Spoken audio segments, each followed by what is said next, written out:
Olá pessoal, boa noite, professor Samarques. Mais um vídeo aqui para o nosso canal Conexão Espiritual. E hoje nós iremos trabalhar esse vídeo, esse material, e de antemão pedindo a todos vocês que comentem, que compartilhem, que curtam. O nosso canal só irá crescer e consequentemente dar lastro para nós produzirmos sempre mais material relacionado à fé, às matrizes religiosas em si, às questões tipicamente dogmáticas, se tiver o seu apoio. Sou professor de História, mas extremamente antenado a todas as áreas, inclusive daquilo que não seja apenas com base na razão científica, mas sim também na questão da fé de cada povo e respeito à cultura de todos. Hoje nós iremos trabalhar sobre um dos mais famosos fenômenos, um dos mais famosos milagres da história da Igreja Católica. O milagre, o fenômeno de São Genaro ou São Januário. São Genaro ou São Januário, ele na verdade, ele nunca foi reconhecido pela Igreja Católica como santo. Ele não é uma figura canonizada, portanto, canonizar é o processo em que a pessoa acaba recebendo o status de santo. Nasceu na cidade de Benevento, que é uma cidade muito pequena, é uma localidade que fica próxima à cidade de Nápoles, na Itália. E depois ele se tornou bispo, exatamente no século III da era cristã. No século III da era cristã, o imperador romano foi o maior perseguidor da história do cristianismo, o maior perseguidor de cristãos, que foi o imperador Diocleciano. O homem que matou milhares e milhares de cristãos, principalmente na cidade de Roma. O Coliseu, praticamente, uma arena, um anfiteatro, principal, no caso, desses espetáculos grotescos contra os nossos irmãos cristãos. Em 305 da era cristã, por ordem do imperador romano Diocleciano, o senhor Genaro, ou Januário, bispo, foi levado para a arena do Coliseu para serem devorados por leões, ele e outros reconhecidamente propagadores das ideias de Jesus Cristo, portanto, um grupo de cristãos. O que aconteceu? Simplesmente os leões não os devoraram. E o imperador Diocleciano, indignado, porque esses cristãos, a exemplo de Januário, a exemplo de Genaro, não terem sido devorados pelas feras, pelos leões, por ordem de Diocleciano, os mesmos foram decapitados. Parte do sangue de Genaro, parte do sangue de Januário foi recolhido e, a posteriori, levado para a Catedral de Nápoles. A sua execução aconteceu no dia 19 de setembro do ano de 305 da era cristã. Vejam só, ele é tido pelo povo cristão do mundo inteiro como santo, exatamente a data em que se comemora, em que se celebra o seu processo de santificação é o dia 19 de setembro. Por quê? Para o cristianismo, o dia de um santo é o dia da morte, não o dia do nascimento. Porque para a doutrina cristã, o principal dia do homem não é o dia que ele nasce, é o dia em que ele morre. Porque ali, para o cristianismo, não é morte em si, mas a abertura de um processo muito mais importante do que a própria vida aqui material, a vida terrena. Muito bem.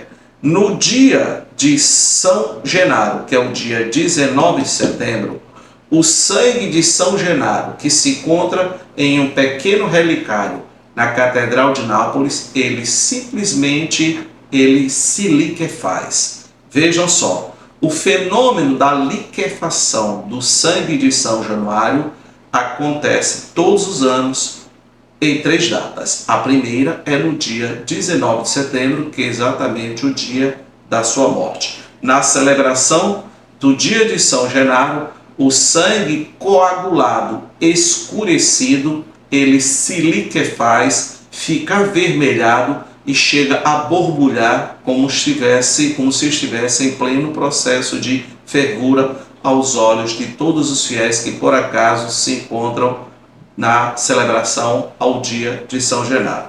Muito bem.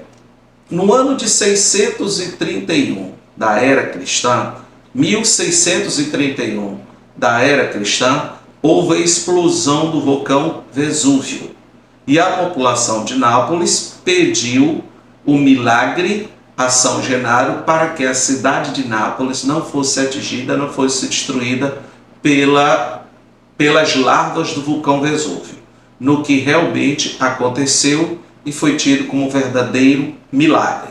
Como já dito, em 3 datas, o sangue de São Genaro ou São Januário se liquefaz. A primeira, como já dito, no dia 19 de setembro, que é exatamente o dia que se comemora o dia do santo, no caso, dia da morte de São Genaro.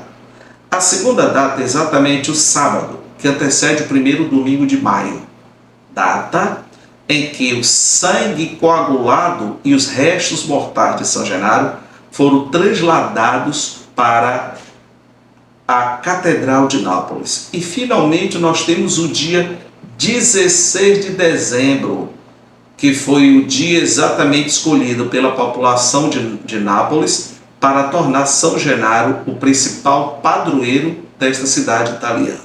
Então, recapitulando, repetindo, nós temos 3 datas em que o milagre, o fenômeno de São Genaro, reconhecido e respeitado pela ciência e é considerado dentro da Igreja Católica um dos principais milagres, os principais fenômenos dentro do catolicismo, que são 19 de setembro, dia da morte de São Genaro, o sábado que antecede o primeiro domingo de maio, em que os seus restos mortais e o sangue coagulado foram transportados, transladados e se encontra até hoje na Catedral de Nápoles, e finalmente 16 de dezembro, que é a data em que ele é celebrado como principal padroeiro de Nápoles. Diga-se de passagem, vale ressaltar que essa questão da liquefação de sangue não é um fenômeno exclusivo da Itália de São Genaro. Reparem, vários santos da Igreja Católica, cujos corpos até hoje estão incorruptos, eles possuem sangue vivo. Corpos incorruptos de santo, corpos que nunca entraram em processo de putrefação com sangue vivo. É provado cientificamente, aceito e respeitado pela ciência. Outro fenômeno interessante. A coroa de espinho de Jesus Cristo, ela se encontra no altar-mor da Catedral de Notre-Dame em Paris, protegida por uma armação de vidro.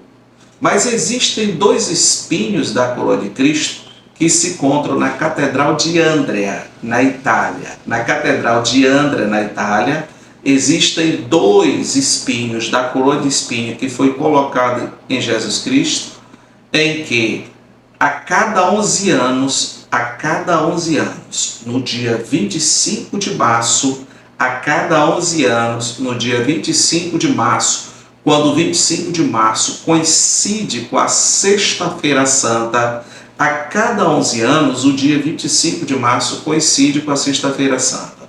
O sangue que existe, as manchas de sangue desses 2 espinhos da coroa de espinho de Jesus Cristo, o sangue simplesmente, aquelas manchas escuras de sangue coagulado, o sangue se liquefaz, fica avermelhado, se torna líquido.